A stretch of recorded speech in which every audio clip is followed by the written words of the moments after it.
हम अमृतपान कर रहे हैं।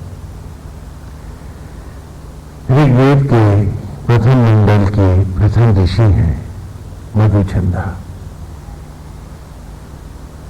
जागेश्वर में,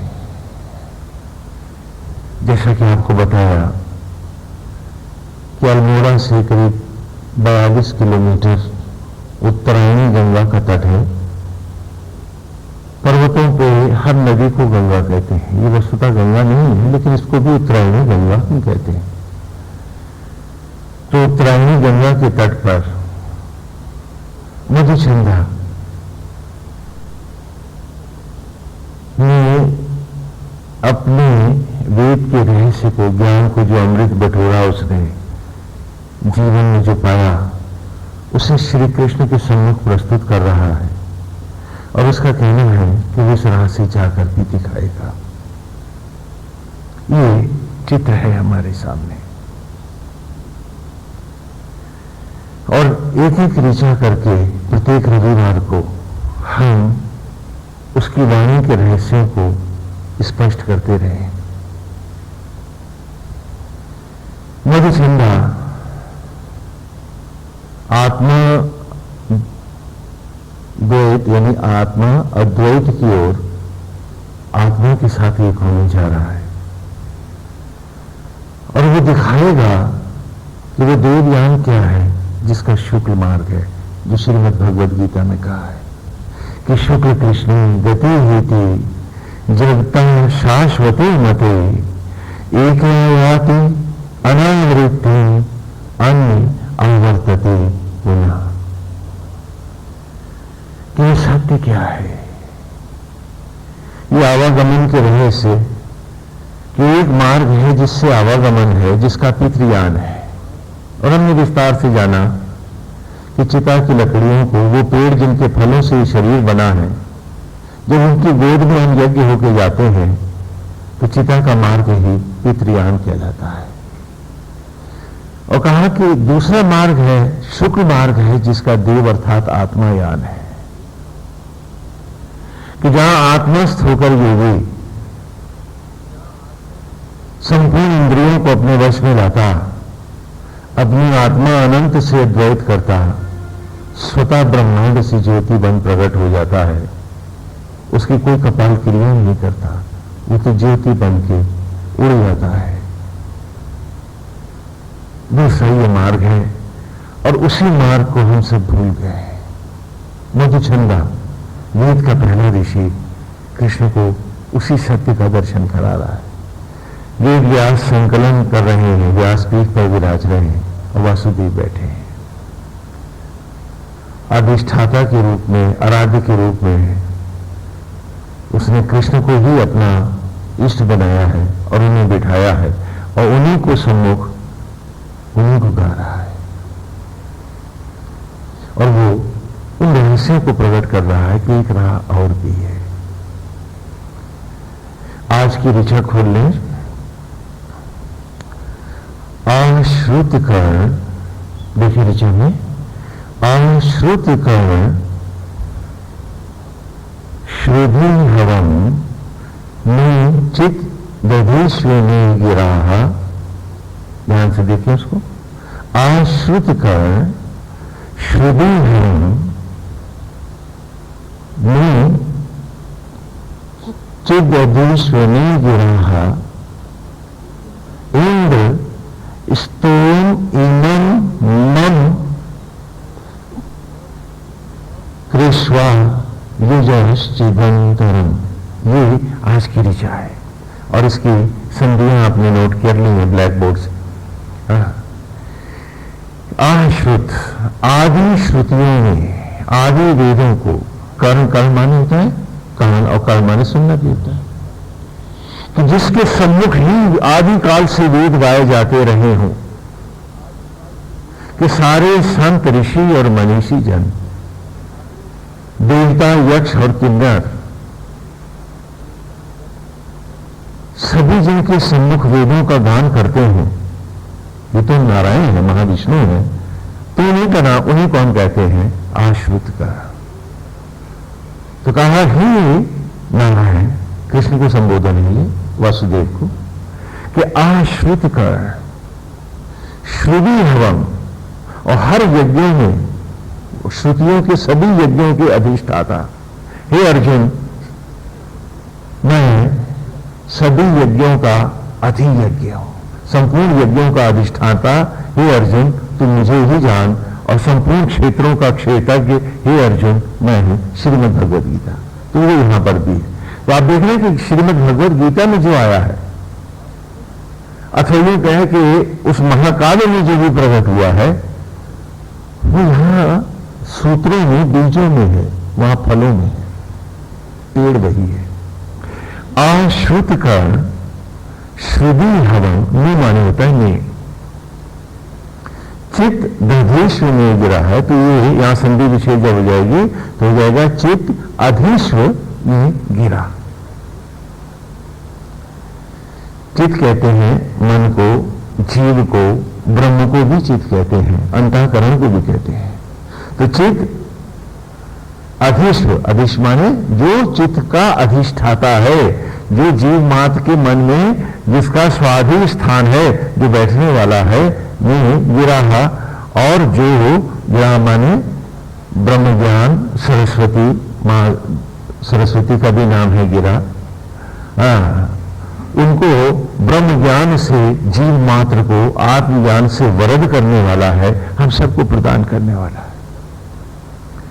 बता रहे हैं कि अंतिम सूत्र है जिसमें वो वासुदेव के सम्मुख स्तुतियां गा रहा है, और ऐसे हम सब सुन के आ चुके हैं, लेकिन हम उन्हें दोहराते रहेंगे कि चित्त दधेश्व नहीं गिरा, कि ब्रह्म ज्ञान होकर, ब्रह्म विद्या होकर, देव ज्ञान के सत्य को जानने वाले उस ब्रह्म ज्ञान के अधिष्ठाता आप ही हैं।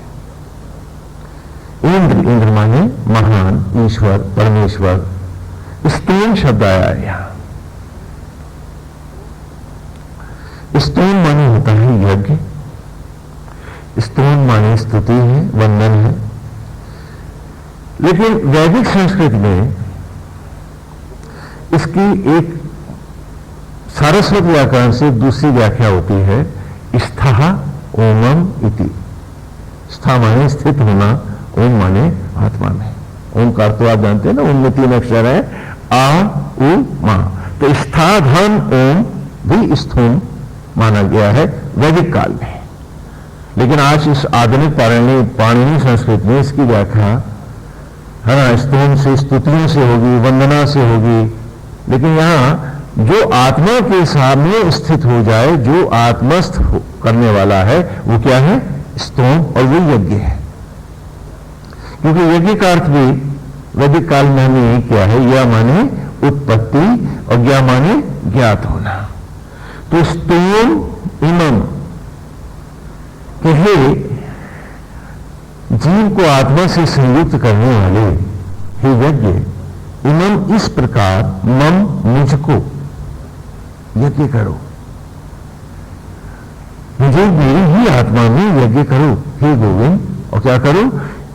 कृष्वा, कृष्वा माने आकर्षित करना, खींचना, आकृष्ट करना, जोड़ना, मिलाना, करके दिखाना, ये कृष्वा की अर्थ है ना। कृष्ण शब्द का भी अर्थ यही है, क्रिय माने करने वाला, और क्षण माने अवशेष, और क्षण माने मोक्ष।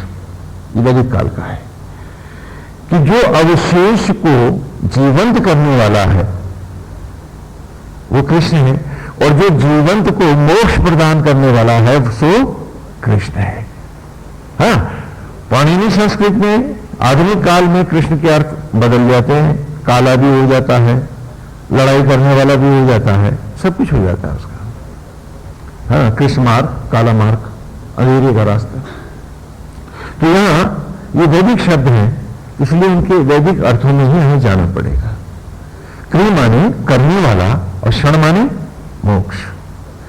तो कहा कृष्वा युजश्चिदंतरम, तो युजा चित अंतरम, तो मुझको जो मैं, हम जो जीव हैं उसको उसके ब्रह्म से उसके अंतःकरण में जोड़ दो। आज ऐसा कुछ यज्ञ करो कि मेरे सारे विचार, मेरे सारा ज्ञान विज्ञान जो भी है अब सब समाप्त हो जाए, शेष हो जाए, और ये जीव आत्मा में सदा सदा के लिए एक हो जाए। ये आज की ऋचा है। और इस ऋचा के साथ कुछ आधुनिक काल में बहुत सी बातें बढ़ गई हैं कि चमत्कार। अभी पूछ रहे थे बहुत से मित्र के फलाने ग्रंथ में या फलाने ऋषि के साथ या फलाने ऋषि के साथ ये जो चमत्कार जुड़े हैं ये क्या है। तो मित्र, ये स्थूल अवस्था है में जो चमत्कार है योग में उसका कोई महत्व नहीं है। और जो प्रकृति की संगत से असंगत है वो कोई चमत्कार नहीं होते हैं, वो तो भ्रम होते हैं। जैसे आज यहां युजा शब्द आया है, योग शब्द आया है, इसके भी हमने योग माने आपने लगा दिया कि मुर्गासन करता है, कुकुटासन करता है, न्यूरासन करता है, इसका नाम योग है।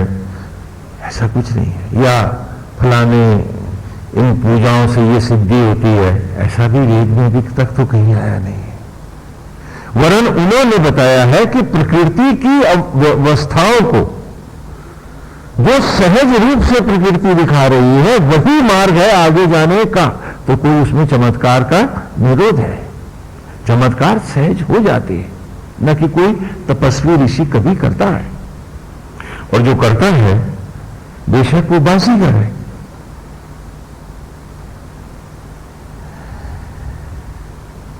आपने सुना कि फलाना आदमी है वो सांसों को रोक लेता है, स्वामी जी वो समाधि में चला जाता है।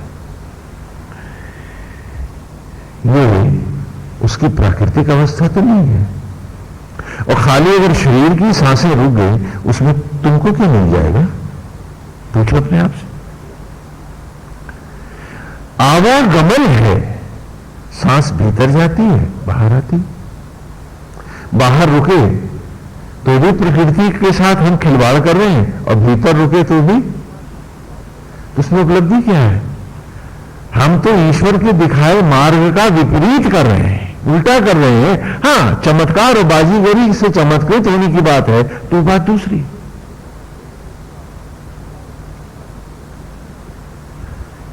सागर से पानी भाप बन के ऊपर को उठता है और फिर बादल बन करके ग्लेशियर बन के जम जाता है, पुनः नदियों से लौट करके और बरसात में भी बरस करके पुनः फिर आता है। यह आवागमन निरंतर, इस निरंतरता का नाम ही तो जीवन है। तो जीवन को रोक देना उसमें कौन सी उपलब्धि? ये मधुचंदा ने कहीं नहीं कहा हमसे। और उन चमत्कारों के पीछे भागने वाले याद रखो कुछ नहीं पाते हैं, भटक जाते हैं।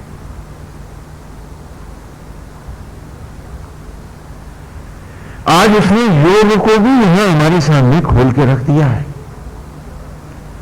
कि योग क्या है। स्थूल स्था ओम, आत्मा में स्थित हो जाना, आत्मा में ही स्थायित्व पाना, आत्मस्थ हो जाना, जीव और आत्मा के द्वैत को जोड़ देना, ये क्या कहलाएगा? ये योग है। इसमें सांस रुकेगी या धड़कन? प्रकृति को उसकी सहज अवस्थाओं में जो सहज स्वरूप है, जो नारायणी की जो भगवान की जो लीला के द्वारा इस सचराचर प्रकट है, उन लीलाओं में कोई भी अवरोध न लाते हुए इस दिव्य रूपी मंदिर में ये जीव रूपी पुजारी आत्मा रूपी आराध्य में जुड़ जाए, एक हो जाए, तो उसे हम क्या कहेंगे? योग हो गया है।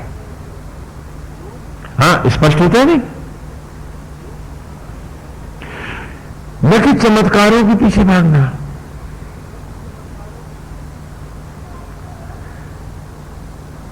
चमत्कार सत्य नहीं दिखाते, सत्य क्या से दूर दूर तक आपको भटका ले जाते हैं।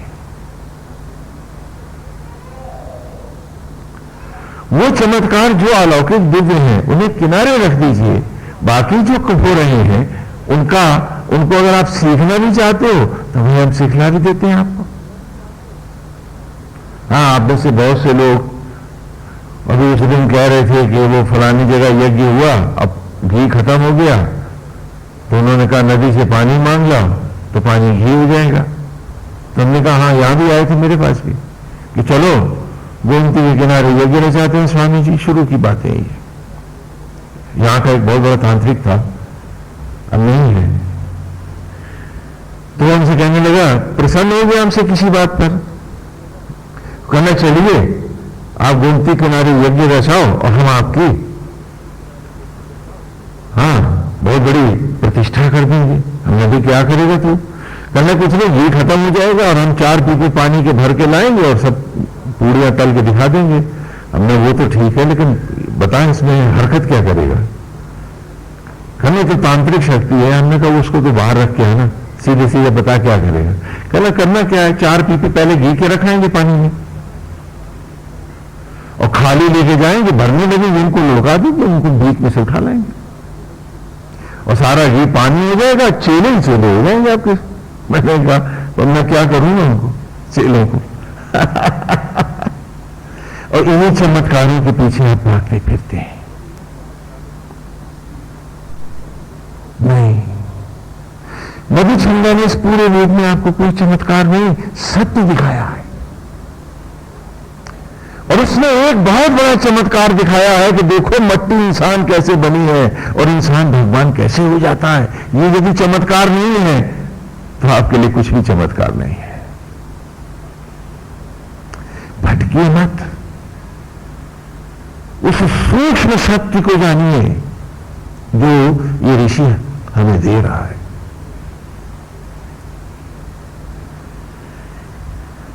वरना हम आपको एक दूसरा भी दे देते हैं, लखनऊ का ही तंत्र दे रहे हैं आपको। लखनऊ में बैठे हैं तो लखनऊ को देंगे ना। आप लोग 2 लोग मिल जाइए, कोई 2 लोग मिल जाओ और एक बाल्टी ले लो, बाबा जी हो जाओ। जितने लोग आएंगे अपना अपना सवाल लिख करके पर्चियां फोल्ड करके उस बाल्टी में डालते रहेंगे।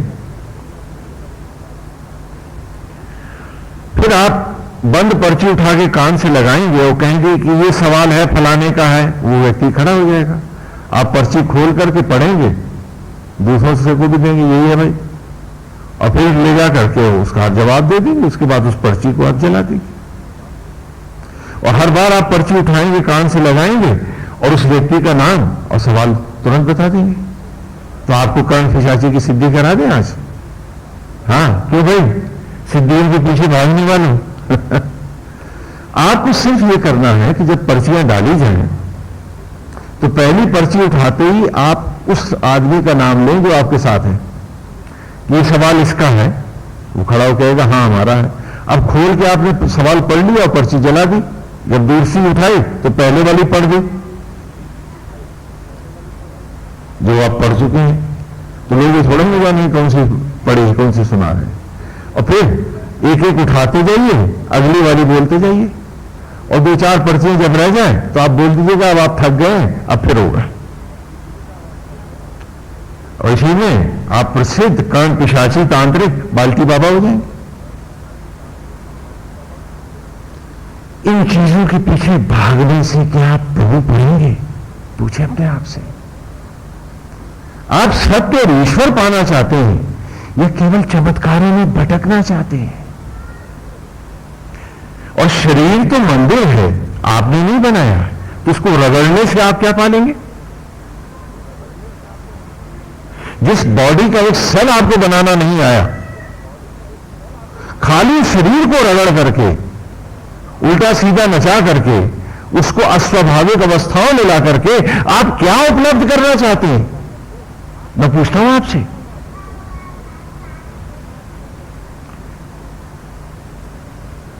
तो कल को आप अपनी दीवारों को भी रगड़ करके कोई सिद्धि को ले लेंगे क्या?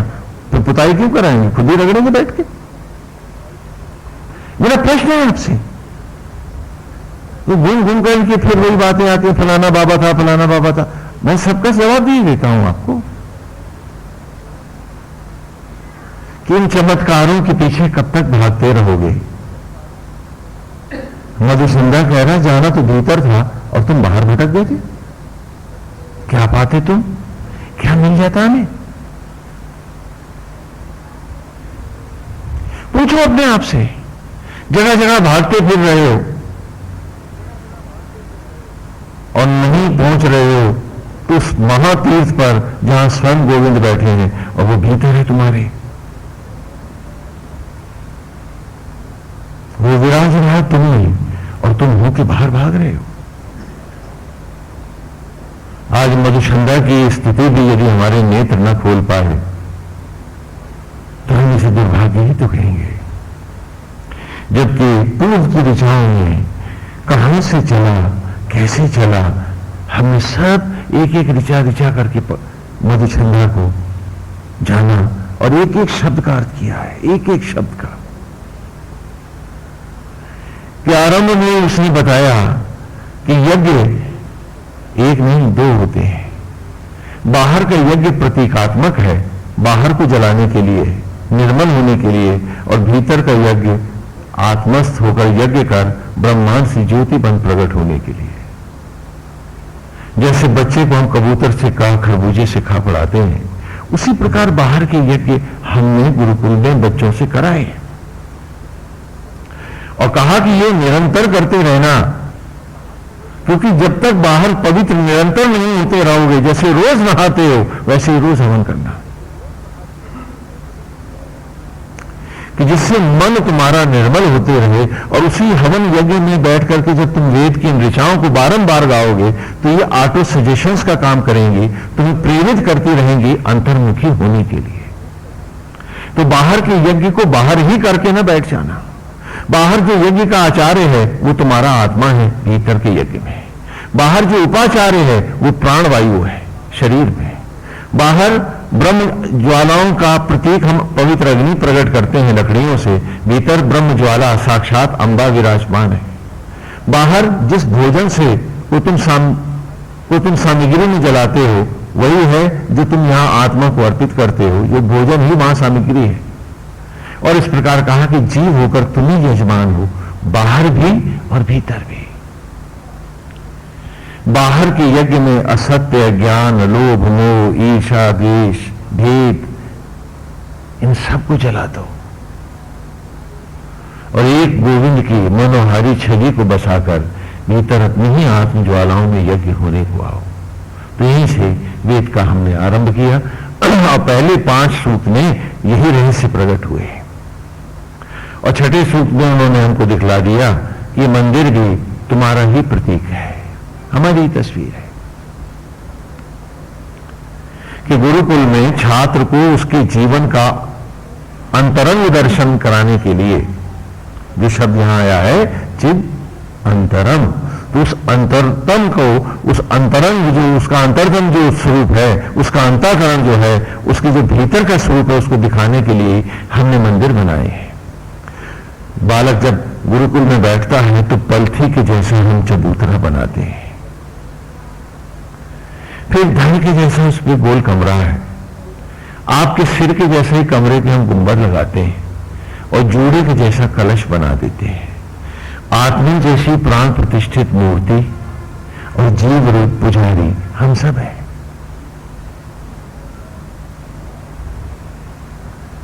और कहा कि उस मंदिर से इस मंदिर को पढ़ाता हूं जैसे कबूतर से का पढ़ते हो तुम।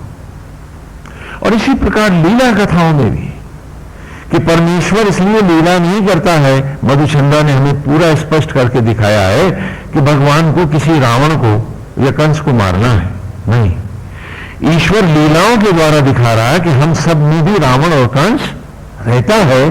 तो भगवान मार के दिखा रहा है ऐसे तू भी मार, तू अपने भीतर के अक्षरों को नहीं पढ़ पाता है तो चल मेरे साथ, मैं तुझे तेरे ही अंतर को बाहर देवताओं के द्वारा उन्हें प्रकट करके लीलाओं में, नाटकों में दिखाता हूं। तो दशरथ और दशानंद ये दोनों मनोवृत्तियां तेरे पास हैं। खाली सीए राम गाने से काम नहीं बनेगा, तुझे अपने को अक्षरशः पढ़ना पड़ेगा और प्रकृति के इस चमत्कार को देख जो तू स्वयं है, कि मट्टी का ढेर चलता कैसे है, बोलता कैसे है, सुनता कैसे है, और वो क्या कारण है, वो कौन सा सत्य है कि जिसके हटते ही ये फिर मट्टी का ढेर हो जाता है, राख बन जाता है।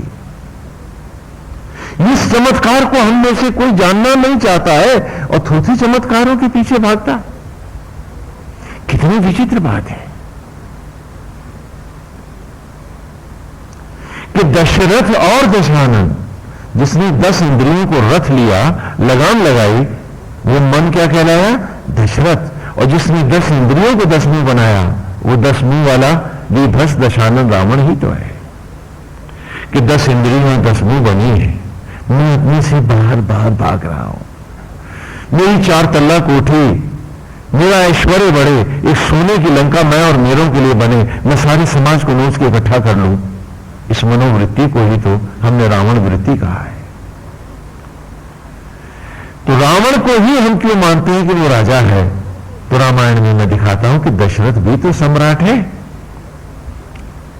तो 10 इंद्रियों को रख के आत्मस्थ होकर के भी वैभव पूर्वक सुखपूर्वक जिया जा सकता है, आत्मा से जुड़ते हुए, क्योंकि दशरथ देव पूजित है,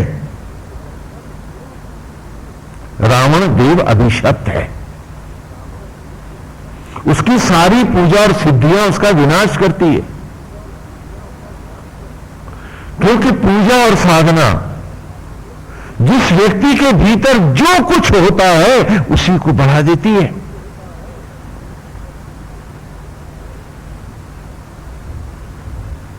जैसे शराब, हां, गंदे आदमी ने पी, वो गाली बकने लगा।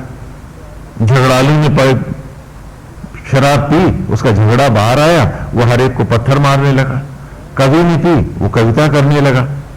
तो उसी प्रकार साधना एक ऊर्जा का नाम है। रावण कामुक है, दंभी है, तो उसकी सारी सिद्धियां उसे ईश्वर के हाथों मरवा देती हैं, विनाश करा देती हैं। लेकिन वही साधना ऋषि को मोक्ष देती है, अक्षय पद देती है। मधुचंद्र हमारे सामने अभी होने वाला है ऐसा। क्यों? क्योंकि साधना से भी ज्यादा महत्व स्वभाव को दो। इसीलिए रामायण में दशरथ और दशानन तुम्हें दिखला रहा हूं कि अपने मैल तो धोते नहीं हो और खाली मालाओं को पकड़ के और चमत्कारों के पीछे भाग रहे हो। जो पाओगे भी तो वो तुम अपने को मिटाने के लिए ही तो पा रहे हो, नष्ट होने के लिए तो सिद्धियां बटोर रहे हो। उनका यहां प्रयोजन क्या होगा? रावण का दूसरों के साथ दूसरों को अपमानित करने की, दूसरों के मैल देखने की मनोवृत्ति है, तो ये सारी साधना तुम्हें दुर्वासा बना करके सारे जगत में अपमानित और अभिशप्त करा देगी, मजाक बन के रह जाओगे। साधने से पहले मन को साधो। एक एक ऋचा में मधुचंद्र ने स्पष्ट किया है कि तप पानी का नहीं, खोने का नाम है। जो ईश्वर की राह में पाने की इच्छा करता है उसका सब कुछ नष्ट हो जाता है।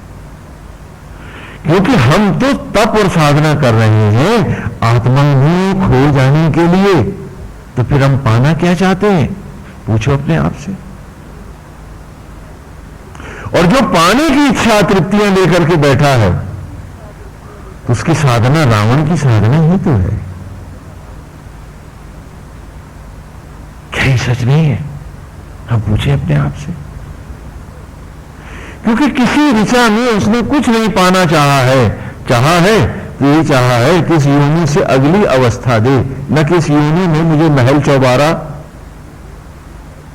मांगा है। क्या हमने किसी ऋचा में? पूरे ऋषि को पढ़ के आ रहे हैं।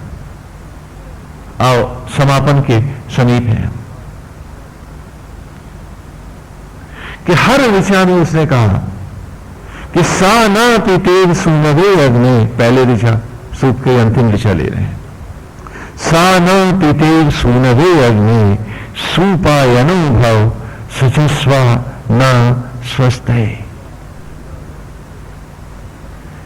कि जैसे पुत्र पिता से किससे सहज उसकी शोभाओं को पाता है, नाम, गुण, रूप, देह, गोत्र, बाप से ही तो बेटा पाता है, और उसकी उपलब्धियों को, और फिर वो पिता का स्थान भी पाता है।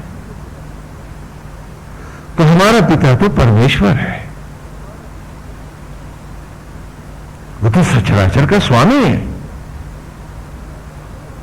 वो तो सबको भरने वाला है, सबको देने वाला है। तो मुझे भी अपने पिता की भांति ही तो स्वभाव को लाना है। यदि वो नहीं आया तो मेरे साधना का मतलब क्या रह जाएगा बाकी। यदि सिर्फ समाज को नोचने और पाने की इच्छा है तो ये इच्छा और अतृप्तियां मेरी दिखला रही हैं कि मेरी ईश्वर में आस्था नहीं है। ये भी बड़ी विचित्र बात है, क्योंकि अगर आपकी भगवान में आस्था है और आप मानते हो कि वो ना पेट भरेगा तो पेट किसी का भरता नहीं है, मानते हैं आप में से कोई नहीं मानता है, आप सब झूठ बोलते हैं। क्योंकि यदि आप इस बात को मानते तो आप अतृप्ति और इच्छाओं के वशीभूत ईश्वर से दूर क्यों जाते, भटकते क्यों, झूठ क्यों बोलते, नाटक क्यों करते? नहीं, तुम्हारा कोई भगवान नहीं है। बोलो अपने आप से कि मेरा कोई ईश्वर नहीं है, मैं सचमुच नहीं मानता हूं, मेरी आस्थाओं में बड़ी कमी है, इसीलिए तो ध्यान नहीं लग रहा है मेरा, क्योंकि मैंने ईश्वर को कभी जीवन में कोई महत्व नहीं दिया है। और आज बड़ी विचित्र बात है कि बड़े बड़े आश्रम भी हैं और संत मनीषी जन हैं और हर जगह चंदे की रसीदें चल रही। ऐसा कभी नहीं होता था। अरे हमें तो आचरण करके दिखाना है, हमें तो प्रयोगात्मक रूप में अपने आप को प्रस्तुत करना है जनमानस के सामने कि जेही विधि राखे राम ताही विधि रहियो। ये सन्यासी का धर्म है कि नारायण आप जैसे रखोगे वैसे रहेंगे, आपसे हटके इच्छा कैसे करेंगे? क्योंकि आपसे हटके इच्छा तभी तो करेंगे जब मानेंगे कि हम आपसे अतृप्त हैं, आप हमारा पेट नहीं भर रहे हो। तो आपको अपमान करेंगे इन कपड़ों में, कैसे कहेंगे? संत का धर्म तो केवल ईश्वर से और ईश्वर से हटके और कोई इच्छा न रखते हुए प्राणी मात्र की सेवा का है। आपने देखा धरती और सूरज है, दोनों अपने अपने धर्म को धारण किए हैं। सूरज तपता है धरती के लिए कि धरती फले फूले सद्य सद्वा हो, वनस्पतियों से, जीवों से, जीवधारियों से। सूरज तपे जिससे इसके हर पाप को वो जलाता रहे और ये सुखी रहे पूरी धरती। और धरती भी परिक्रमा करती है सूरज की अनंत काल से। देव है, देव की परिक्रमा कर रही है। लेकिन क्या सूरज और धरती में कोई चंदे की रसीद है?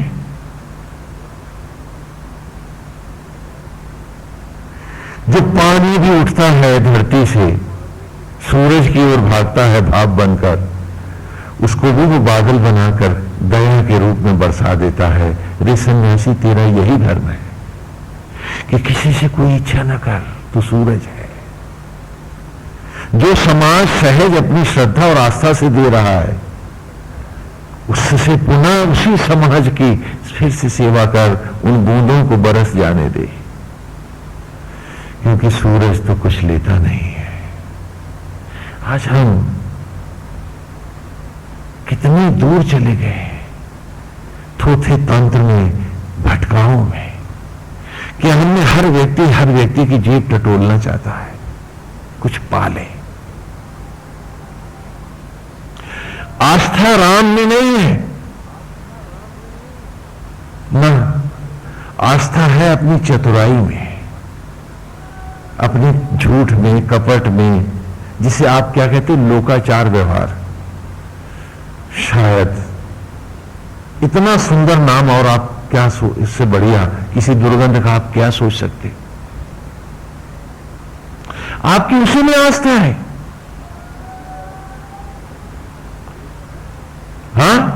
एकाग्र आस्था है आपकी इसी में, ईश्वर में नहीं है।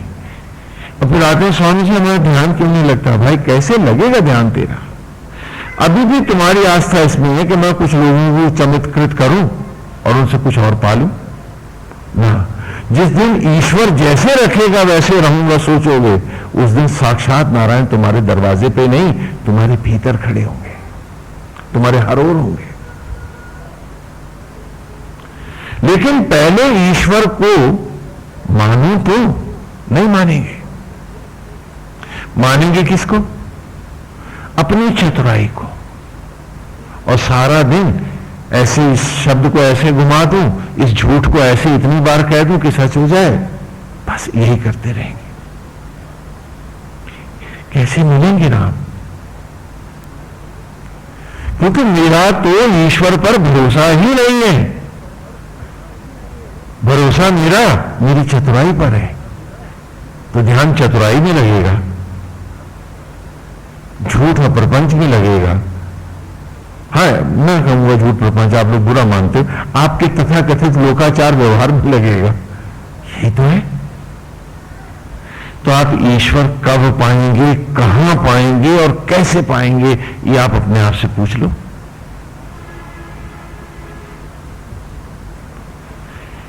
ये प्रश्न आप अपने आप से करो, क्योंकि अभी तक आज तक जितने दिन बीते हैं आप ईश्वर के नहीं थे, अपने दम और मिथ्याभिमान के थे, अपनी चपलता झूठ के थे। कितने दिन और जियोगे, ये भी अपने आप से पूछ लो। कितनी गारंटी है? जबकि जन्म से तुमको गुरुकुल शिक्षा के साथ, आज दुर्भाग्य से नहीं है वो, तुम्हें इसी रास्ते पर सुखपूर्वक जीना था और तुम दुखपूर्वक ही जिए। क्यों? क्योंकि तुमने ईश्वर को सुख नहीं माना, आसक्तियों को सुख माना, तो सदा दुख में जिए हो, सदा। और तुम्हें हर एक से शिकायत है कि किसी ने तुम्हारे साथ न्याय नहीं किया है। और आश्चर्य यह है कि उसमें भी हर एक को तुमसे भी शिकायत है कि तुमने किसी के साथ न्याय नहीं किया। बस यही तो तुम्हारा संसार है, ऐसे ही तो तुम जिए हो। पूछो अपने आप से। जबकि मधुचंदा ने एक एक ऋचा में हमें दिखाया है कि हमें ऐसे नहीं, ऐसे जीना था, कि सत्य को स्वीकारना था। गुरुकुल में भी यही पढ़ा के लाया था कि इस मंदिर की पवित्रता का तो तुमको बड़ा ध्यान रहा कि नहा धो के जाना है, साफ कपड़े पहन के जाना है, और यहां कोई झूठ कपट नहीं करना है। भगवान का मंदिर जो है, और भूल गए कि ये तो रेप्लिका था उस मंदिर का जिसे परमेश्वर बना रहा है, और वो तुम हो, तुम्हारा शरीर है। जब गंदे कपड़ों से, गंदे विचार से हम यहां नहीं आ रहे थे, तो हम गंदे होकर इस शरीर में कैसे जी पा रहे थे, कैसे मैला कर रहे थे परमेश्वर के इस धाम को। और उसके बाद भी हमने शरीर को शरीर नहीं माना है, गन्ना समझा है कि निचोड़ के इसका भी रस निकाल लेंगे, हाथ ऐसे करेंगे, सर के बल खड़े हो जाएंगे, निचोड़ डालेंगे तो सिद्धियां मिल जाएंगी। क्या बात है, कितनी विचित्र बात है। यानी आज भी हम प्रभु के बनाए इस मंदिर को मंदिर नहीं समझते हैं, हम मालिक हैं इसके। इसलिए तो उल्टी सीधी हरकतें करेंगे और आराम मिल जाएंगे हमको। क्या इस शरीर का एक सेल तुम्हें बनाना आया, बॉडी का एक रोम कूप बना सकते हो तुम? तो इसको रगड़ने से फल इसके बनाने वाले को मिलेगा। हरि हरि नारायण हरि। हम सबको इस पर विचार करना है, और तभी तो इस ऋचा का, मधुचंद्र का यह अमृत हमें मिल पाएगा। आज एक लीला सुनाते हैं आपको। आपकी कहानी है, कृष्ण की लीला है, उखल की कथा है। ये वेद में पहले भी हम सुना चुके हैं कि स्वरूप कृष्ण तय दोनों देते हैं, जिससे आपको एक बार फिर उस सत्य के समीप ले आए कि स्वरूप कृत्नो मूत है सुदुघाम इव बोधो है जीवो मसी देवी देवी। ये वेद की ऋचा है जो हम पढ़ के आए कि स्वरूप कृत्नो। अभी तो आपको लग रहा है ये शरीर मेरा है, ये बेटा भी तो मेरा है, लेकिन वेद क्या कह रहा है ध्यान से सुन कि स्वरूप कृत्नो संपूर्ण सगुण साकार को प्रकट करने वाले कृत्नो अर्थात कलाकार हे परमेश्वर मूर्त है और हर चित्र में स्वयं बन जाने वाले आत्मा होकर। इसलिए तो हमने ईश्वर को घट घट वासी कहा है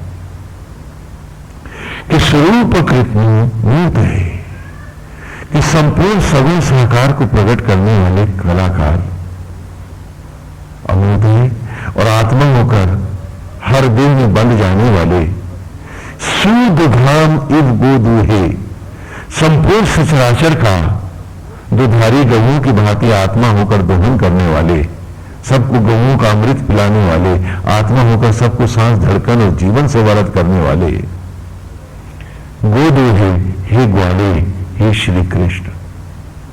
क्योंकि मधुचंदा के सामने आराध्य पीठ पर भगवान श्री कृष्ण विराज रहे हैं, तो मधुचंदा जहां भी उदाहरण उठाता है कृष्ण से उठा रहा है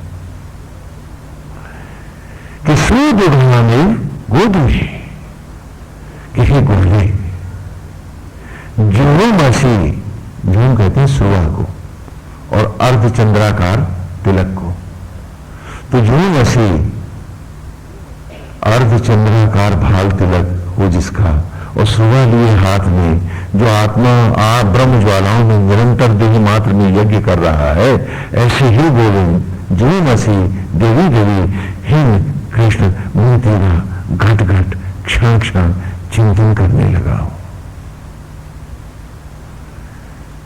ये विचार है और इसी के साथ गुरुकुल में हम लीलाओं में से पढ़ाते हैं, कृष्ण की एक लीला सुनाते हैं आपको जिससे पूर्व की ऋचाओं के साथ आप अपने मन को बांध सके, जोड़ सके और इस ऋषि के अमृत को रोम रोम में बसा सके हम सब। कि गोविंद की लीला कथा है, थोड़ी कल्पनाओं को उभारना होगा और कथा स्पष्ट हो जाएगी। यशोदा जी के आंगन में बैठी दही बिलो रही है, ये दृश्य है। बहुत बड़ा आंगन है, 10-15 कदम बड़ा आंगन है, 20 कदम का। सामने सिंह द्वार है, दरवाजे के ठीक सामने दीवार के पास भीत के समीप यशोदा जी दही बिलो रही है, ये दृश्य है। वहीं पर एक लकड़ी का उखल भी रखा हुआ है, जो काफी उखल होता है ना, एक तो उखली होती है और एक बड़ा उखल होता है जिसमें धान कूटे जाते थे, बड़े वाला जिसको लीवर की तरह पैर से नचाया जाता था। तो पुराने जमाने में धान मिल तो होते नहीं थे, ये उखली होती थी, घर घर में होते थे। तो उखल भी वहीं रखा है और यशोदा जी बैठी दही बिलो रही है। उस दृश्य की कल्पना को हम उभारे और बाल कन्हैया को बगल में बिठाए, पैरों में घुंघरू बंधे हैं, कमर में मधुर ध्वनि करने वाली घंटिकाएं हैं और सुंदर रूप सजा कन्हैया का और यशोदा जी अपने पास बिठाए हैं। उनकी मनोरम छवि को देखती हैं, मुस्कुराती हैं और दही बिलोने लगती हैं। कन्हैया को वो बाहर नहीं जाने देती, कन्हैया भी छोटे भी हैं और पापी कंस भी पीछे पड़ा है। क्या बात है, हाँ कुछ दृश्य दिखा क्या? और मेरी भक्ति ही तो कृष्ण है, इसे अपने शरीर आंगन से बाहर मत जाने दो। अगर विचार भटक गए तो कृष्ण लुट जाएगा, भक्ति खो जाएगी हमारी। इस दृश्य में अपने को भी देख डालो। देखो कि जब जब तुम्हारा मन विषांत जगत में जाता है, ये सुंदर मनोरम छवि की हत्या ही तो हो जाती है, भक्ति ही तो लुट जाती है हमारी। इन लीलाओं में अपने को खोजो, अमृत पा जाओगे और जितना इससे बाहर भागोगे पैसे में, इसमें इसमें मेरे तेरे में, अतृप्तियों में उतनी बार हत्या करोगे निर्मम अपने ही आराध्य की तुम। अरे अब तो जागो। यशोदा गोविंद को बाहर नहीं जाने देती है, क्योंकि विचार इस आंगन से बाहर गया, उसकी मनोहारी छवि से बाहर भागा तो विचार रावण हो गया। और हम हैं कि विचार को यहां टिकने ही नहीं देना चाहते। हम हैं कि यहां रुक के बैठना ही नहीं चाहते। हम हैं कि सत्य को हम पीना ही नहीं चाहते। हम इसकी जिज्ञासा भी तो जगाना नहीं चाहते। हम हैं कि इसके लिए तड़प नहीं जगाना चाहते। यशोदा बाल कन्या को बिठाई है कि बाहर नहीं जाने दूंगी। इन खिलौने लल्ला, इन खिलौने रखे हैं, बांसुरी है, लकड़ी के हाथी घोड़े हैं, सब कुछ है, और भी खिलौने हैं। मां कहती है इन्हीं से खेलो, बाहर नहीं जाओ। और दरवाजा खुला है, बाहर बालक खेल रहे हैं।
बोलो, एक एक दृश्य से अपने को मांझते चलो। ये लीलाएं सुनने और खाली सिरलाने के लिए नहीं, ये तुम्हारा अंजन मंजन सब कुछ होनी चाहिए, आचरण विचार व्यवहार होना चाहिए हम सबका। नहीं तो तुमने लीला कथा नहीं सुनी है, तुमने इसका अमृत नहीं पाया है। तुम उस पत्थर की शिला की तरह जल में डूबे तो वो अमृत जल में, लेकिन पत्थर में कहीं पानी समाता है। तो वैसे ही कथाएं तुम्हारे ऊपर से निकल गई, वैसे ही भक्ति और सत्संग को तुम छोड़ आए। इसीलिए तो आसक्त जगत की का वही चट्टानी बना तुम्हारा गया नहीं है, और फिर वहीं बैठे हो।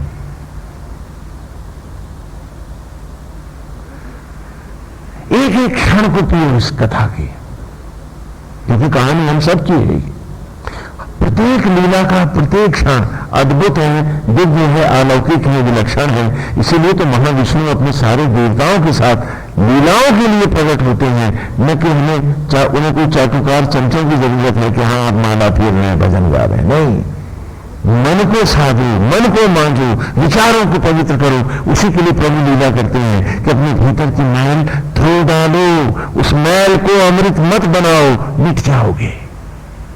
उसे फेंक दो, सत्य को स्वीकारो।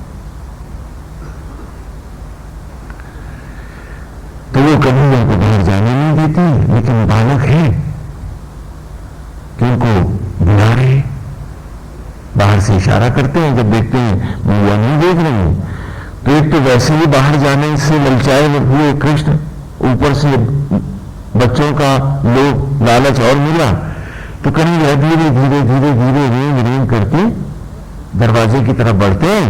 मां दही बुले रहे हैं, तो बहुत धीरे धीरे चलना कि जिससे घंटियां घुंघरू बजे नहीं। और जब आधा आंगन धीरे धीरे पीछे भी देखते जा रहे हैं, मां ने देखा नहीं, बढ़ते रहो। आधा आंगन निकल गए तो बाहर जाने की जल्दी, बोली उत्सुकता, हाँ, बालकों का खींचता प्रेम, उनकी तड़प, उठ के दौड़ने लगी। और जो दौड़े तो घंटियां घुंघरू झुनझुन बजने लगे। यशोदा जी ने चौंक के देखा कि भाग रहे हैं, उठा के पकड़ के दौड़ के पकड़ नहीं, वो बैठे हुए चुपचाप। तो कन्हैया खींच जाते हैं। अभी तो कहते हैं ना मूड ऑफ हो गया है, तो कन्हैया भी खींच जाते हैं। आतो की कहानी कि प्रभु के ध्यान में बैठे हैं तो मन नहीं लग के दे रहा है, क्या बात है। विषांत जगत में खून नहीं लग रहा है, क्या बात है। आईना हमारे पास है और हम हैं कि अपना चेहरा ही नहीं देखना चाहते। तुलसी ने कहा कि मैंने मानस की कल्पना क्यों करी है, निज मन मुकुर सुधार। और हम हैं कि उस मुकुर को, दर्पण को, शीशे को देखना ही नहीं चाहते। हम तो खाली राम को शीशा दिखाना चाहते हैं, देखना नहीं चाहते। और उसी में हम बड़ी भारी भक्ति कर लेना चाहते हैं। तो कहा नहीं बैठ रही, अब बाहर नहीं जाओगे। तो गोपाल खींच जाते हैं, गुस्से में आ जाते हैं, दही लेके उनके कपड़ों पर फेंकने लगते हैं। मां बर्तन दही कपड़ों रख देती है, तो मक्खन उठा के उनके मुंह पर मल देते हैं। यशोदा जी मक्खन का कटोरा भी अलग रख देती है। वो खिजाना चाहते हैं कि मां हमें झटक दे, गुस्से नहीं आ गए तो हम बाहर भाग जाए, लेकिन वो भी नहीं होता है। तो लकड़ी का घोड़ा उठाया और मटका फोड़ने चल दी जिसमें दही बिलो रही है। मां ने घोड़ा छीन लिया तो ऊंट उठा लिया, ऊंट छीना तो हाथी पे आ गए लकड़ी के, फिर चांदी की बांसुरी उठा के मारने दौड़े। तो यशोदा जी ने कहा अब लगता है कि ये मानेंगे नहीं, तो ले जा करके उन्होंने उखल के साथ उनको बांध दिया। अब यहां बाकी जो आधुनिक कथाओं में इसको लीला को दूसरे ढंग से सुनाते, मैं जो विधियोक्ता भी दे रहा हूं आपको। कन्हैया को उखल से बांध दिया। अब इतना बड़ा उखल पेड़ के तने का बनता है ना, ट्रंक का, और नन्हे से कन्हैया कमर से कमर जो बांधी तो हवा में टंगे, पैर भी धरती नहीं छू रहे। ऊपर से कहते हैं अब भाग के दिखा, तो कुछ बोलते नहीं है, बस बड़बड़ा रहे हैं, पैर हिला रहे हैं, हवा में नचा रहे हैं। वो बंधे जाए, कहां से जाएंगे, गोविंद कैसे भागेंगे। अब यशोदा जी हंसती है और उसकी मोहक छवि को देखती है, फिर दही बिलोने लगती है। बीच बीच में गर्दन बना के देखने लेती है, उदास तो नहीं हो गया, रो तो नहीं रहा, क्योंकि मां का दिल तो अपने यहां में ही रहता है। हमारे पास काश वो दिल हो जाए कि हम आराध्य को ऐसे पान लें, अपनी सांसों में, धड़कनों में, हर विचार में, व्यवहार में वो बाल छवि यूं ही हमें बस जाए। वो दिल काश हम भी अपना बना सके और आसक्त जगत की इस कड़वाहट को हटा सके। तो ये सत्य हम पर भी उतर आए और हम भी जैसे यशोदा बाल कन्हैया की मनोरम छवि का आनंद लेते हैं, हम भी अपनी साधना में, ध्यान में, उसके रूप की मस्ती में हर क्षण में जी सके, उसके हो सके। देखते हैं, फिर घूम घूम के देखते हैं यशोदा जी। कुछ देर वो अपनी कल्पनाओं में, उसके बाल लीलाओं में कैसे प्रकट हुआ, कैसे कन्हैया कैसे घुटने चलता था, कितना मनोरम था, कैसे कैसे लीला करता था, कैसे कैसे खंभे को मक्खन खिलाता था, उसमें अपनी छवि देख करके मैं उन्हीं विचारों में खो गई और ध्यान बच्चे से हट गया। तो थोड़ी देर बाद चौंकी कि आवाज तो आ नहीं रही, अरे कहीं बंदा बंदा सो तो नहीं गया कि उसी में टंगा सो रहा। जो गर्दन घुमा की मां ने देखा तो चीख निकल गई। क्या देखती है कि ना तो वहां उखल है और नहीं कृष्ण है, दोनों है। अरे ये क्या हुआ, कन्हैया कहां गया और उखल का क्या हुआ। मां ने तेजी से दरवाजे की तरफ जो गर्दन घुमाई तो मां तो फिर चीख पड़ी। क्या देखती है कि उखल ने एक बड़े पिशाच का रूप धारण कर रखा है। उस उखल के पैर भी निकल आए हैं, भुजाएं भी हैं उसके, और उखल के ऊपर एक सर भी बन गया है माया का। और वो उखल पैरों चलता ड्योढ़ी की तरफ जा रहा है और कन्हैया वैसे ही बंधे हैं, आंख बंद किए बड़बड़ा रहे हैं। उन्हें पता ही नहीं कि कोई उनको भगाए लिए जा रहा है। स्तब्ध रह जाती हैं, हाथ पांव सून हो जाते हैं उनके, साहस बटोरती हैं और चीख के दौड़ती हैं और जल्दी से रस्सी को छुड़ाती हैं और कन्हैया को अलग करके आंचल में भींच करके वो धन से दरवाजे के पास बैठ जाती हैं, गिरनी पड़ती है। मां की चीख की आवाज सुन सारे बाल बाल दौड़े चले आते हैं। हर व्यक्ति चौकन्ना है, कंस जो पीछे पड़ा है। हर व्यक्ति चौकन्ना है, कंस जो पीछे पड़ा है। और हम हैं कि हर रोज कंस का स्वागत करते हैं कि कंस रहे, कंस रहे, ये कृष्ण जाए, खाली सुबह शाम की गिनती में रहे बस। और हर व्यक्ति चौकन्ना है कि कहीं कंस ना आ जाए। और हम हैं कि कंस बन के जीते हैं, कंस विचार बना के जीते हैं, कंस स्वभाव बना करके जीते हैं और गाते हैं राधे गोविंद। क्या बात है, कितनी विचित्र बात है, कैसी विचित्र अवस्था है हमारी कि वो दुर्गंध जो हमारे आसपास नहीं होनी चाहिए, उस दुर्गंध के लिए ही हम सब जी रहे हैं। कैसे समझ में आएगा मधुचंदा का ये अमृत हमको, कैसे पाएंगे हम उसे? कितनी विलक्षण बात है ये। और उस झूठ को ही हम सब कुछ मानते हैं, वो सारी हमारी उपलब्धि अमृत है हमारा। कि ईश्वर को भी झूठा करके दिखा देंगे, चौपाइयों को भी लड़ा करके और उसके उल्टे सीधे अर्थ बना देंगे, लेकिन आदत नहीं बदलेंगे हम अपनी। लेकिन यहां हर व्यक्ति चौकन्ना है कि ऐसा न हो कि कंस आ जाए, उसका कोई पिशाच ना आ जाए। घेर लेते हैं मैया को, सब बालक पूछते हैं मां क्या हुआ, आप चीखी क्यों थी? मैं कन्हैया तो ठीक है। तो रोते रोते आंचल में सीने से भींचे कन्हैया को मां कहती है अरे मत पूछो मुझे मेरी बात। बालक बाहर जाने की जिद कर रहा था और कैसी बावली में मैं खुद ही उखल से कन्हैया बांध बैठी। अब पिलक पड़ती है मां कि अरे थोड़ी देर में क्या देखा कि वो उखल बन के एक बड़ा आदमी का दैत्य का रूप धारण किए नन्हे कन्हैया को कमर से बांधे डोरी से बाहर भगाए लिए जा रहा था। जो ना देख लेती, चुनी छुड़ा पाती तो आज गोविंद कहां पाती। मां लपक उठती है तो गोविंद भाई कहते हैं मां ये आप क्या कह रही है? मां क्या कह रही है आप? उखल तो आपके बगल में रखा है और इसके ना हाथ है ना पैर है ना सिर है, ये तो लकड़ी का उखल है। जो सुना कि अभी उखल नहीं है तो छिटक के भागती है और सर घुमा के देखा तो वही लकड़ी का उखल। उसके हाथ भी नहीं है, पैर भी नहीं है और सर वो भी नहीं है, तो लकड़ी का उखल है। यशोदा जी कहती है नहीं, मैंने इसे अभी चलते देखा है, माया करते देखा है, इसको गोविंद को गिराते देखा है मैंने इसे।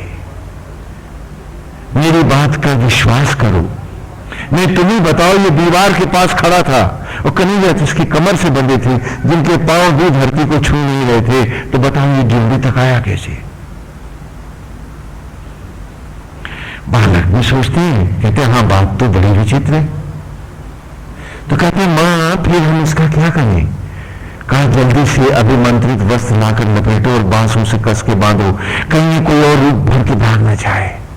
तो लाते हैं वस्त्र, अभिमंत्रित करके लाते हैं उसको, कपड़े से उसको लपेटते हैं और बांसों पर रस्सियों से कस के बांध देते हैं। कहते हैं मां अब हम इसका क्या करें?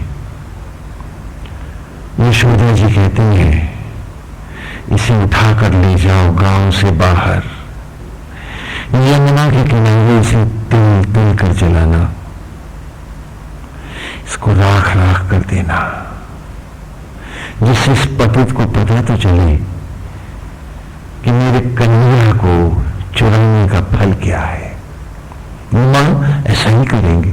वो कहते हैं हम उसको उठा के ले चलते हैं। जब जाने लगती है तो यशोदा जी फिर पीछे दौड़ी जाती है। मां का दिल है, हिल गया तो संदेहों की भरमार, कहते हैं सुनो, ये राख बनकर के भी क्या निश्चित है कि इसकी माया नष्ट होगी? ये भस्मी से भी तो ये रूप भर सकता है।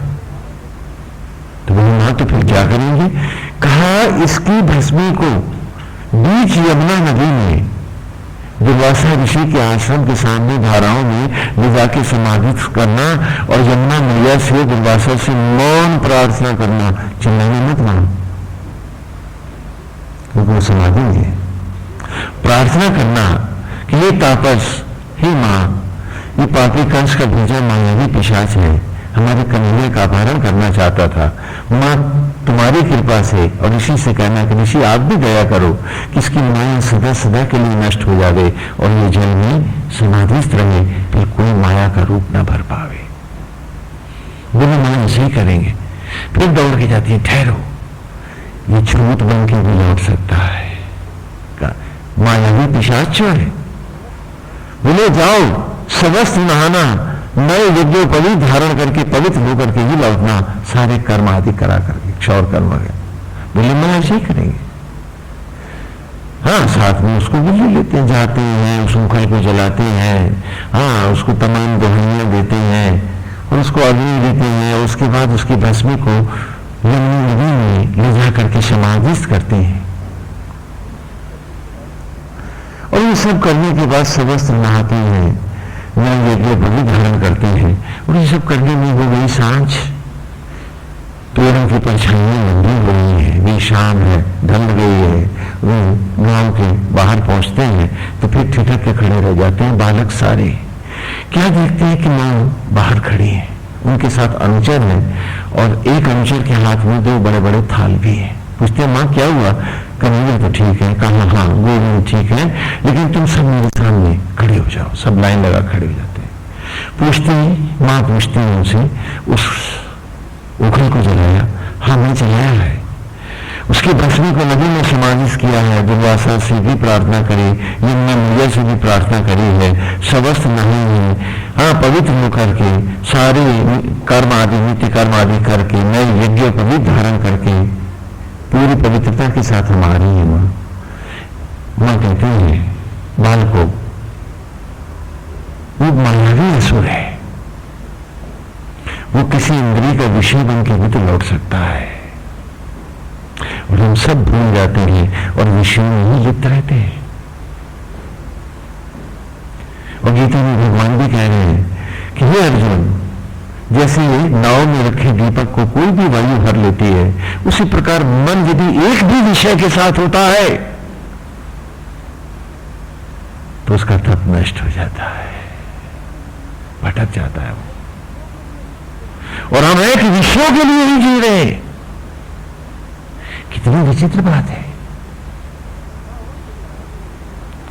क्या हो सकता है कि वो विषय बन के लौट रहा हो, तो ये लोग कड़वी मिर्चें, नीम की पत्तियां हैं, ये अभिमंत्रित नीम की पत्तियां, इनको चबाओ, यदि शरीर के भीतर कोई वासना बनकर के कोई विषय बन के असुर आ रहा होगा तो भाग जाएगा।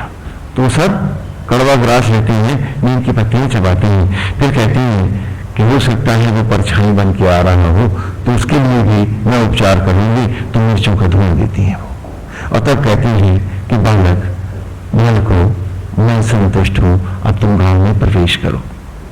ये लीला दिखाते थे गुरुकुल में, और फिर ऋषि इस लीला का रहस्य प्रकट करते थे, और इस प्रकार उनका नाम था रहस्य लीला। जो समयांतर में रहास लीला हुआ और ब्रिटिश काल में रासलीला हो गया, क्योंकि हाँ अंग्रेज की समझ में नहीं आया, तो यहां भी विद्वानों ने रासलीला कर दी, रहास का हाथ में हटा दिया। तो अब रहस्य प्रकट करते हैं ऋषि उन बच्चों के सामने। ध्यान से सुनो कि क्या जाने वो भोली मां, ध्यान से सुनिए कथा फिर से, कि क्या जाने वो भोली मां कि कंस का भेजा कोई भी पिशाच उस उखल में नहीं था, वो तो सिर्फ लकड़ी का उखल था। तो फिर हुआ क्या?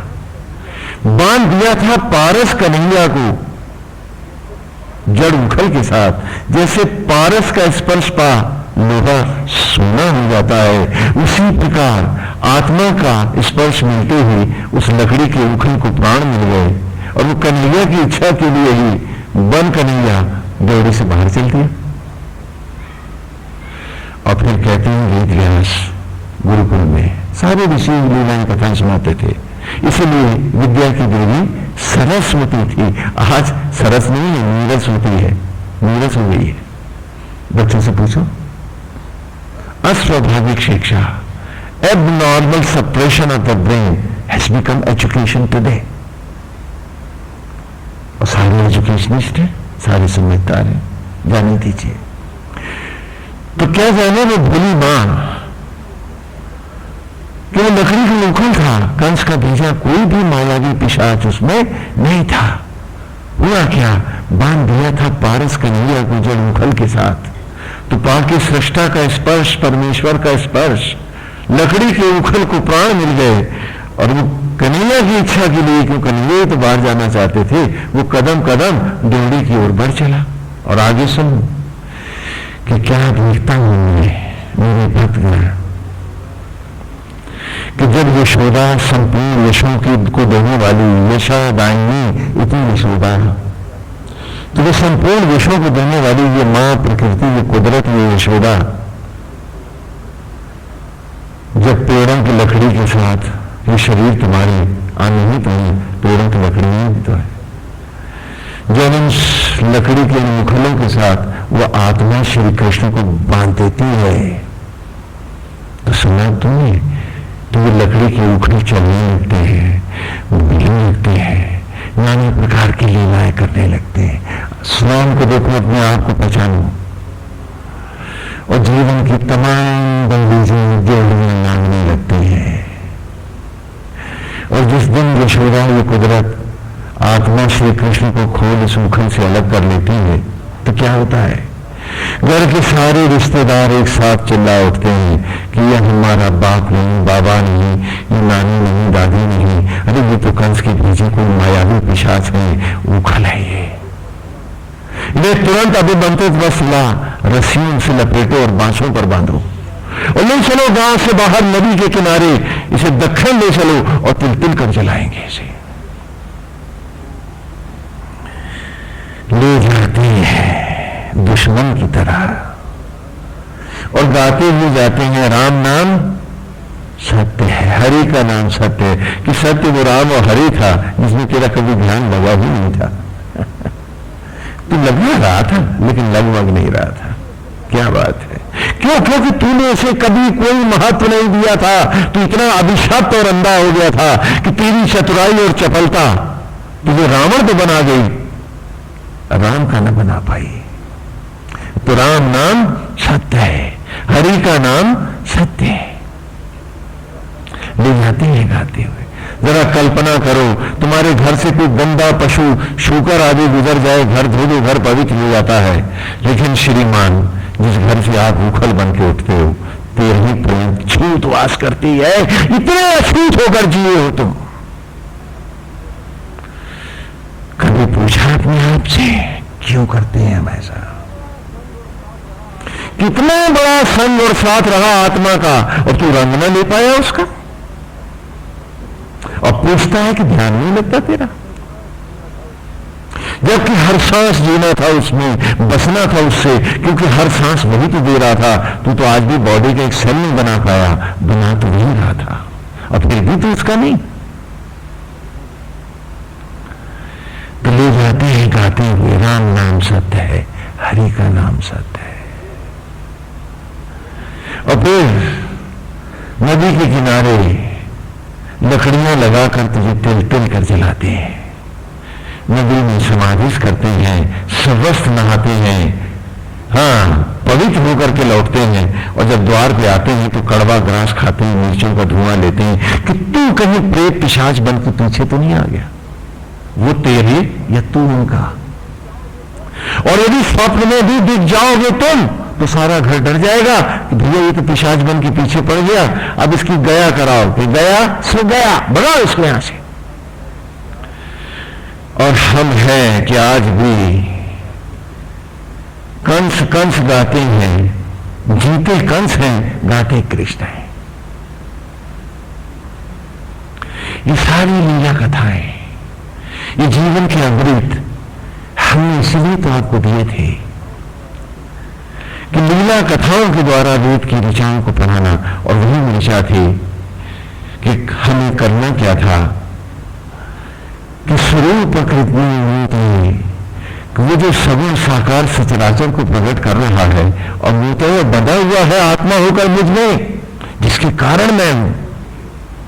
सूर्य में बोध हुए, और वो ग्वाला जो सारे सचराचर को निचोड़ करके मेरे लिए मुझे सांसें और अमृत दे रहा है, पिला रहा है, जो वही और वही जो आत्मा होकर क्षण क्षण मुझ में यज्ञ कर रहा है, उसी की मनोहारी छवि का भी तो मुझे घट घट क्षण क्षण चिंतन करना था, लिपटना था उससे, और लिपटा हूं कंस से। कैसे वेद समझ पाऊंगा, कैसे वेद जी पाऊंगा? हम पूछे अपने आप से कि अभी कितने दिन और इंतजार करनी है, उसी दुर्गंध में जीना है, और हर बार अपने ही आराध्य की हत्या करनी है बन के कंस, कि जो काम कंस न कर पाया हमने तो हर रोज कर दिखाया, सारे असुरों के साथ, सारी मायाओं के साथ। कंस कृष्ण को नहीं मार पाया, लेकिन हमारा भक्ति का क्षण प्रतिदिन हमने मारा है कंस के हाथों। क्या बात है!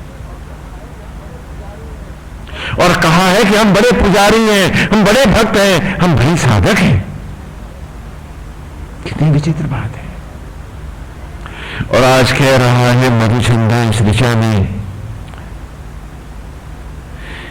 क्या श्रुत कर कि तू तो केवल वेदों के ही गान चारों ओर तेरे करते हैं, तू तो स्वयं महावेद है। हे वासुदेव, तू ही तो मुझ में विराजता है, तेरे रूप को ही तो मैं जानता हूं, तू ही तो मेरा सब कुछ रहा है, तुझे में तो मैं हर सांस हर क्षण जिया हूं। श्रुति हवम, और मैंने अपनी हर सुधियों को भी, स्मृतियों को भी तुझी में यज्ञ किया है, हर सांस जिया हूं तुझ में, हर क्षण पिया है तुझको। कहा ना, ये सप्तधारा ऋचाएं होती हैं, इसलिए इसमें व्याकरण नहीं रहता कि परिस्थिति के साथ ही इनका प्रयोग होता है। तो आश्रुत कर, आज आवाहन है तेरा, ऐ मेरे वेद, वो हर श्रुतियां जो मैं तेरे लिए ही गाता रहा, तुझे ही सुनाता रहा, वो हर भजन कीर्तन और गीत जो बनता है वेद हर मंदिर में, वो तेरे ही लिए ही, तुझे ही तो सुनाने के लिए गाते हैं भक्त। मैं तो यूं तुझे ही गाता रहा हूं, तुझे ही सुनाता रहा हूं। श्रुति हवम, और अपनी हर इच्छा को, विचार को, व्यवहार को, सब कुछ तुझ में ही यज्ञ करता रहा हूं। नारायण, मैंने इसीलिए तुझे नहीं पाया है, मैं तिल तिल जिया हूं तुझ में, तू सदा मेरे में समाया रहा है और मैं डूबा रहा हूं तुझ में। कोई सांस, कोई क्षण ऐसा न था जिसमें तेरी मनोहारी छवि का मुझे नशा न था। मैं हर सांस तुझ में जिया हूं गोविंद, तू सदा मेरे में रहा है, मैंने सदा ये भाव लिया है। चित अधीश्वर में गिरा, मेरे मन का अधिष्ठित देव हे कृष्ण तू ही रहा है। ब्रह्म ज्ञान, ब्रह्म विद्या और ब्रह्मवाणी मेरी तुझ तक ही जाकर मुझ तक लौटती रही है। फिर मेरे और तेरे बीच में कोई तीसरा संसार नहीं आया है। नारायण तू ही रहा है, गोविंद तू ही रहा है। आश्रुत कर श्रुति हवम, चित दधेश्वर, कि मेरे मन के अधिष्ठाता पद पर तू आज ही नहीं अधिष्ठाता बन के सामने यज्ञ में बैठा है, तू सदा मेरे अंतर हृदय में रहा है। हर क्षण तपा हूं तुझ में और सभी विचारों को तुझ पर ही केंद्रित करता रहा हूं। तेरा ही निमित्त बन मैं सचराचर में हर सांस जिया हूं। काश हम भी ऐसे जी पाते। वेद ये नहीं कहता कि घर गृहस्थी छोड़ दे, वेद ये नहीं कह रहा कि तू नौकरी और धंधा त्याग दे। वेद कह रहा है क्या सत्य के साथ जी नहीं सकता तू? और सत्य मात्र इतना है कि जब ये शरीर तूने बनाया नहीं, तो जिसने बनाया है ये उसी का है, तो इसमें निमित्त ही तो है। आज निमित्त होने में भी तुझे लज्जा लगती है? दम टूट जाता है तेरा। क्या बात है? तो कैसे पाएंगे राम, कैसे मिलेंगे गोविंद से? हम पूछे अपने आप से कि कब तक ये झूठ, कब तक ये प्रपंच, कब तक ये झूठे नाटक हम करते रहेंगे? हम पूछे अपने आप से कि क्या हम अपने साथ भी सच बोल सकते हैं आज? छोटा सा सच, इतने के लिए भी क्या हम राजी हैं कि अब अपने से तो झूठ नहीं बोलेंगे, कि वहां पर भी हम प्रपंच करते हैं, बहाने खोजते हैं। फलाने ग्रंथ में ये लिखा है, फलाने संत ने ये कहा है, बच के भागना चाहता हूं मैं मुझसे, तो जाऊंगा कहां? शरण कहां मिलेगी मुझे? पूछिए हम अपने आप से। कोई शैतान ही तो हमें शरण देगा, फिर राम तो ना होगा वो। कि जब ये शरीर मैंने बनाया नहीं, मुझे बनाना आता नहीं, तो जो बना रहा है उसी का तो है। तो इस देह रूपी इस मंदिर में मैं एक निमित्त पुजारी ही तो हूं, जैसे मंदिर में पुजारी है। मुझे इसमें लज्जा क्यों आती है? मुझे क्यों लगता है कि मेरी ईगो टूट रही है, मेरे दंभ टूट रहे हैं, और जो टूट रहा है वो झूठ ही तो है। ईश्वर को मानने में भी मुझे लज्जा लग रही है, मेरे भीतर मैं स्वीकार करने को राजी नहीं हूं। मैंने किया, मैं करता हूं। ये दंभ लिए क्या हम प्रभु पालेंगे? क्या हमारा जीवन सार्थक होगा? हम पूछे अपने आप से। हाँ? और जब मैंने बनाया नहीं अपना सेल बॉडी का, तो मैंने बेटा बेटी कब बनाए? तो ये इतने लंबे नाटक, ये चिंता, ये ईर्ष्या, ये द्वेष, ये झूठ, ये प्रपंच, ये सब क्यों? तो उसकी बनाई कृति पर हमारा पाप चढ़ा बैठा है।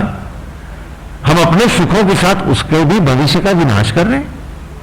क्या हम उचित कर रहे हैं? पूछे हम अपने आप से। ये नहीं कि मधुचंदा ने ऐसा किया, ये कि हम सबको ऐसा करना था, क्योंकि सत्य मात्र इतना था और उसे हम आज भी स्वीकारना नहीं चाहते हैं। क्यों? हम पूछे अपने आप से। कहां से हमको आश्वासन मिल गया है कि हम अजर अमर अविनाशी हैं और हमें को आता है सब बनाना? यदि नहीं है तो हम तोड़ते क्यों नहीं अपने इस झूठ को, अपने इस पाप को? वेद ये नहीं कह रहा कि तू घर गृहस्थी न कर, वेद ये नहीं कह रहा कि तू कार व्यापार न कर, वेद ये नहीं कह रहा कि तुम नौकरी ना करो, वेद ये नहीं कह रहा कि तुम समाज में सामाजिक होकर न रहो। वेद कह रहा है जियो तो सत्य से जियो, जहां हो वहीं जियो। क्या निमित्त होने में हम बहुत शर्मिंदा हो जाएंगे? और क्या ये सच नहीं है? तो फिर क्यों झूठे दंभ, ये पाप, ये मोह, ये आसक्तियां क्यों है हमें? क्यों है? हम सब पूछे अपने आप से, क्यों है ये? क्यों है ये सब? और सत्य के साथ जुड़ के हम क्यों नहीं जी सकते हैं? और जब हमको बनाने वाला परमेश्वर सबका है, तो हम क्षुद्रता के साथ, मेरा और तेरा के साथ क्यों जीना चाहते हैं? क्यों जीना चाहते हैं? इस पाप को हम क्यों करना चाहते हैं? पूछे हम अपने आप से। मधुचंद्र कह रहा है यहां पर, क्या श्रुत कर कि संपूर्ण भक्तों की स्तुतियों को, वेदों को सुनने मिले, क्योंकि सब कुछ तुम्हारे हित में ही तो गाया जाता है गोविंद।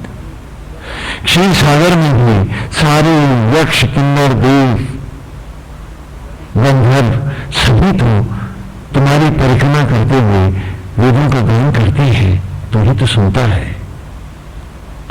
श्रुति हवम, और हर यज्ञ तेरे ही हित में होता है, तुझे को तो अर्पित होता है, और तू ही तो संपूर्ण यज्ञों को करने वाला है, तू ही तो आत्मा होकर सब में विराजता है।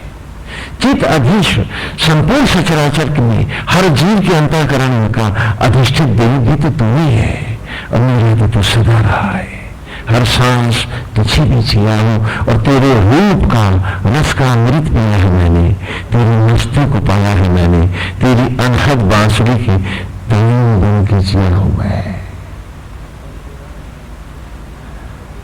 और ज्ञान में सिर्फ तुझे को, ब्रह्म विद्या को ही ज्ञान माना है, थी ज्ञान को मैंने कभी स्वीकारा नहीं है।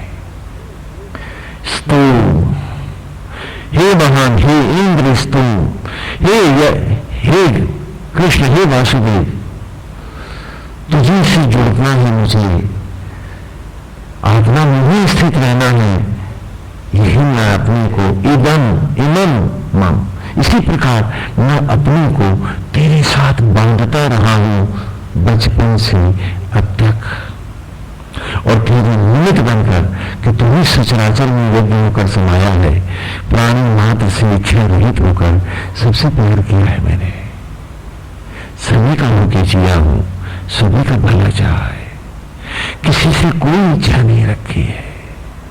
तू है तो फिर किससे क्या कामना करने, तेरे बनाए बाग है तो मैं बन की सेवा करूंगा, इसी भाव से जिया हूं।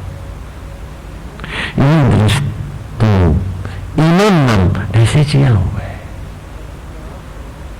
कृष्णा, और अपने आप को तेरे ही प्रति आकृष्ट करता रहा हूं, युजाचित अंतरम, और योग करता रहा हूं अपने ही अंतःकरण में कि मुझको मुझसे जुड़ना है, मेरा गोविंद मेरे भीतर है, वो इस सब में समाया हुआ है, इसी भाव से निरंतर जिया हूं। तभी तो आज इस उत्तरायणी गंगा के तट पर मैं उत्तरायण होने जा रहा हूं, और आश्चर्य है कि सूर्य भी उत्तरायण है, और ये यज्ञ भी तभी होगा, हो रहा है। जैसा कि गीता में भगवान ने कहा कि अर्जुन 6 महीने का उत्तरायण है और 6 महीने का दक्षिणायन है, एक ही परिक्रमा के 2 पक्ष हैं, उत्तर और दक्षिण। तो मकर संक्रांति में सूर्यदेव उत्तरायण होते हैं, तो हम मकर संक्रांति का पर्व खिचड़ी मनाते हैं।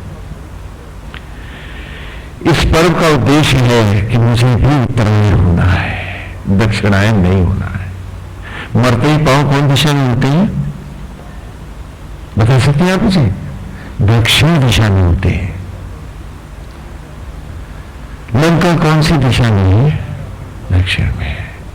कि ले जा रहा मन रावण इसको लंका में, भटके रहेंगे फिर जमीन जमीन जोने होने, जाने कब पाएगा मानव तन, और फिर मिलेगा अवसर इसको उत्तरायण होने का। जाने कब पाएगा, जाने कब पाएगा ये।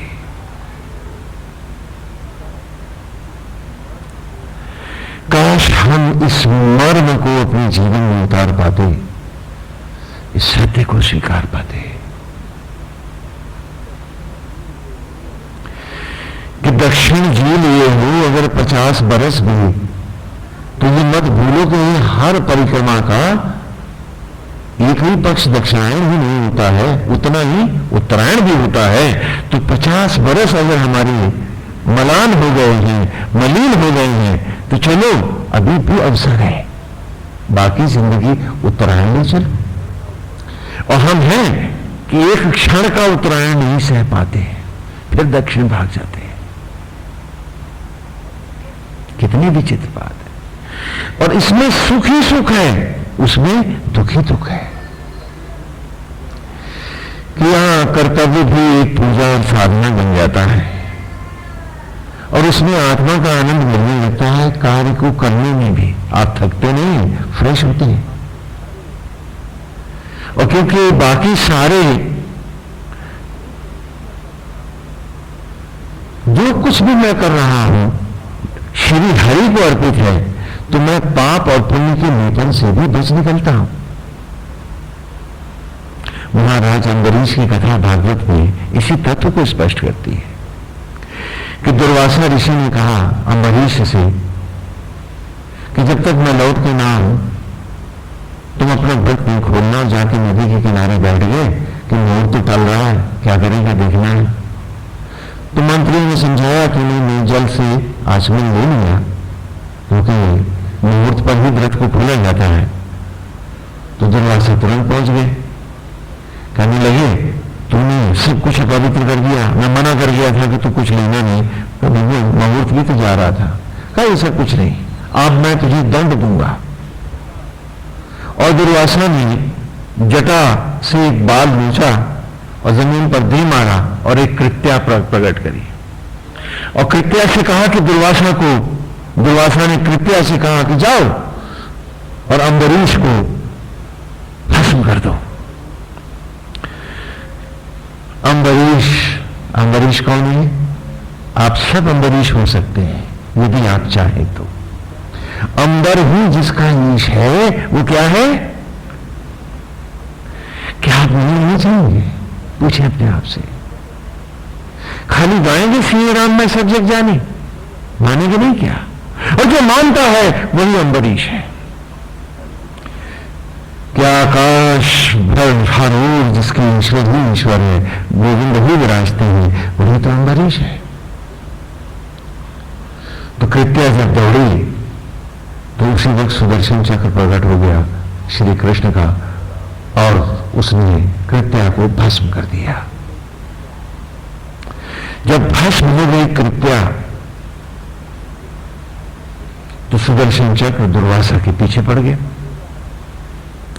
अब दुर्वासा भागता फिर रहा है, ब्रह्मा जी के पास गया, उन्होंने कहा कि वे सहायता नहीं कर सकते। भोले भंडारी ने भी मना कर दिया है महाशिव ने, दुर्वासा जाए तो कहां जाए। नारायण के पास पहुंचा कि भगवान आपका आयुध है, आप रोक दो। कहा तुम जानते नहीं कि भगवान तो सदा भक्त के अधीन होता है, तो आयुध भी तो उसी के अधीन है। अम्बरीश चाहे तो तुझे बचा सकता है दुर्वासा, बन जा। वो जो परीक्षा लेने आया था आज वो दंडवत अम्बरीश के चरणों में गिरा है कि मेरी रक्षा कर। सुना तुमने? और तुम सब अम्बरीश हो सकते हो यदि ये मधुचंदा को अपने जीवन में उतार लो। कृत्या शब्द को पहचानो। किसी भी कृत्य का से प्रकट होती है क्या? कृत्य माने कर्म, कर्म से क्या प्रकट हुई? कृत्या। कृत्या क्या है? कर्म फल। गीता में कहा ना कि कर्मण्ये वाधिकारस्ते मा फलेषु कदाचन।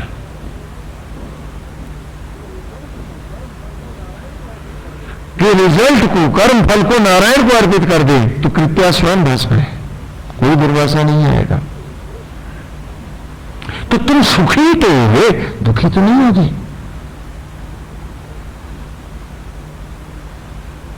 विचार करिए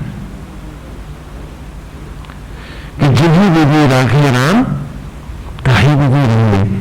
तो क्या हुआ कि हमने ड्यूटी तो करी लेकिन कृत्या से बच गए, तो इसमें बुरा क्या है? और इसमें कौन से हीरे मोती हमारे दंड के उतर गए? क्या हम उसके निमित्त नहीं हो सकते? जबकि वस्तुतः हम हैं, क्योंकि आत्मा जब सांस न दे हमें कोई भी न्याय नहीं होगा, शरीर भी राख हो जाएंगे। तो जब सत्य है कि हम निमित्त है तो उसे स्वीकारने में हमें दोष, हमें संकोच क्यों है? दुर्वासा, वासा माने होता है घर। घर को क्या कहते हैं संस्कृत में? वासा। वासा जिसमें कोई वास करे रहे उस घर को क्या कहते हैं? और दुर माने गंदा। जो कर्म फल से लिपट के जो कर्म को कर रहा है, जो आसक्तियों के वशीभूत होकर कर्म को कर रहा है, उसका जीवन क्या बना है? दुर्वासा। क्या हम इसे सुवासा नहीं बनाना चाहेंगे दुर्वासा की जगह? हम पूछे अपने आप से।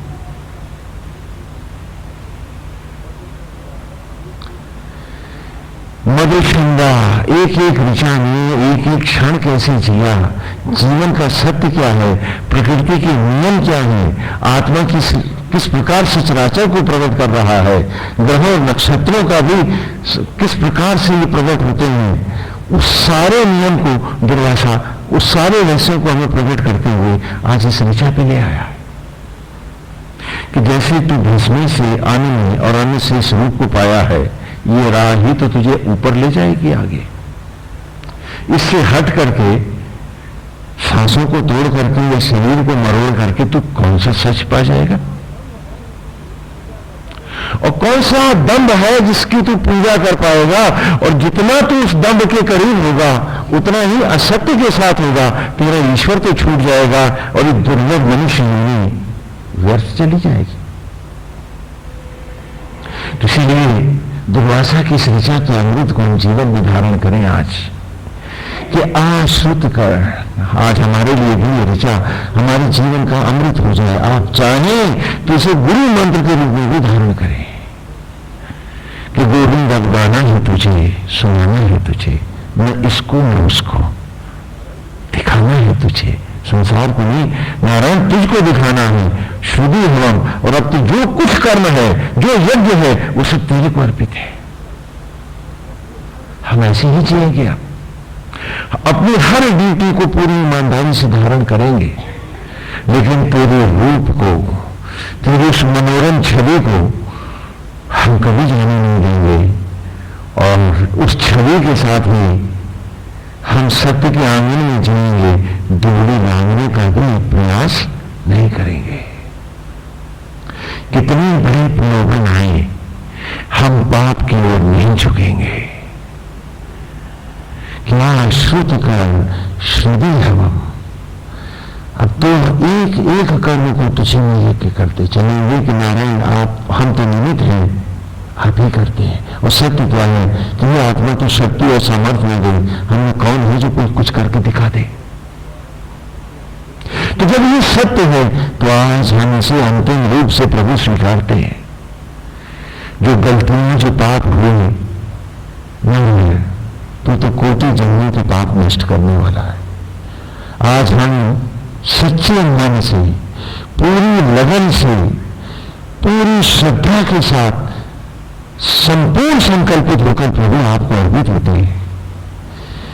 क्या उससे आप ही के मन मेरे सुंदर मनमय छवि में हम निरंतर बसे रहेंगे, और तेरी मुस्कुराहट बन, तेरी ही चाहत बन, तेरा ही रूप बन, हम सचराचर में जी के दिखाएंगे। वो भी हम आपके होंगे, हम आप ही में रहेंगे, हम आप ही में बसेंगे, और अब हमारा आप ही निवास होगा, सुवास होगा। मधुचंदा बन के दिखा देंगे, तो हम सीधे बैठ जाए, पलकों को झुका दें, उनके मनोरम रूप का ध्यान करें, खोजें उसके मनोहरी छवि में, मन निर्मल हो, कोई भी पाप, कोई भी गलती अब ना हो, यही हमारे संकल्प हो, और उसी में हम सदा सदा के लिए डूब जाएं, सीधे बैठ जाएं, पलकों को झुका दें, नारायण के मनोरम रूप का ध्यान करें।